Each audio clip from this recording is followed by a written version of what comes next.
Alright, what's up YouTube? This is your boy Enrique, aka Biggie's Comics, coming at you with my CBCS submission from East Coast Comic Con. That's right guys, finally I got my submission back from East Coast Comic Con. It's only 5 books, but before we get to them, I just want to thank everybody for joining us this past Monday for episode 61 of Chillin with NY Warriors. And just a quick reminder that the 2 shirts that are up for giveaway, you have to go back to that video and just leave a comment in that video with a thumbs up. You got to be subscribed. And just leave the hashtag NY Warriors, hashtag NY Warriors. That's all. And I'll put you in our next episode drawing, which will be episode 62. And the giveaway, I don't call it a contest because you're really not doing anything. Just you got to be a subscriber, thumbs up, and leave the hashtag on that video. I'll put the link for that video on the description of this video. And then it's open to Canada and US. All right. So I got my books back finally from CBCS. These were submitted at East Coast Comic Con. They're all signature books, yellow label books. So without further ado, moment of truth, let's get started real quick. This book I had previous graded before, and I cracked it open, and I had Mark Bagley sign it. So this is Amazing Spider-Man 361. Of course, you guys know first full appearance of Carnage, signed by Mark Bagley right there. It was already a 9.2 white pages. It came back a 9.2. That's expected. I'm happy with the grade because this book, I've had this from off the rack from when I was a kid. So, you know, for it to be in the 9s to survive all these years, talking almost 20 years. So I'm really happy with that grade. All right.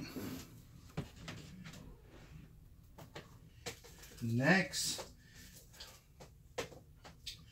you know, CBCS have been putting them in these new bags. The bags are nice and snug. You know, they're nice and snug, these bags. But they're kind of like cloudy. They're like the CGC cloudy bags.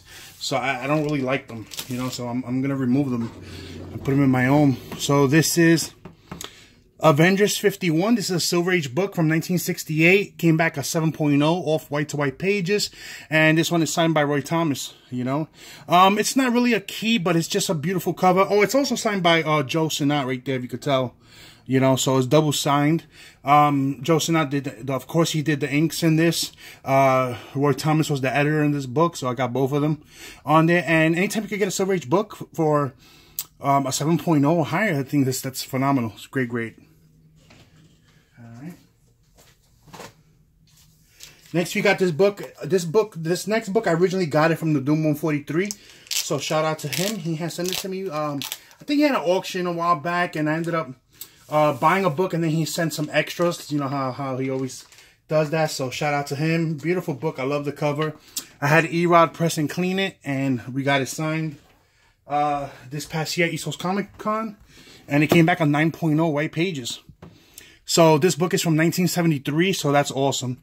Signed by Roy Thomas, 9.0 white pages. Just beautiful book, man. Just love it, man. Really nice condition for, you know, Bronze Age. You know, 20-cent cover. That was dope. All right. And last 2 books. So these last 2 books, they were not pressed because of the stock.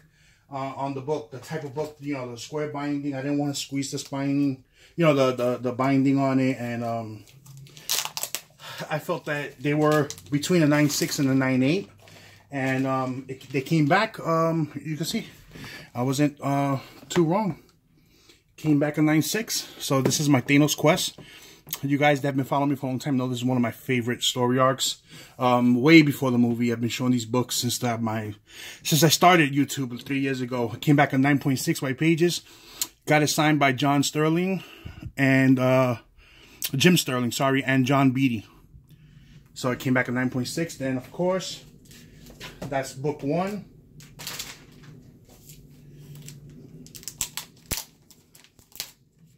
And sorry guys, this is book 2. Bam. That's right. Came back on 9.6 also. You know, Jim Sterling, John Beatty. A word of advice for John Sterling: if you're gonna get his signature done, I would window bag it where you want it, because his signature is pretty, like, you see how it is, you know. So if I would have prepped him better, you know, he's a writer, so he's not really I guess he's not too his placement is not too great on it. John Beatty always knows where to sign, so he, you know, with him you don't have to do that. But for Jim Sterling, you have to, because I would have picked a different position. The same thing with Book 2. See, he did it up there. I would have had him sign it like down here better, just because I know how ugly his signature is, you know. But John Beatty does a good job, you know. So that's it, guys. Short and sweet, quick. Our next NY Warriors auction is going to be Saturday, October 13th. But this weekend, you also have Lords of the Long Box. He has one this Friday. You know, it's going to be him, Otto, and Darkside Jedi. And, of course, Saturday is the Great Legends auction. And that's it, guys. Until next time. Peace.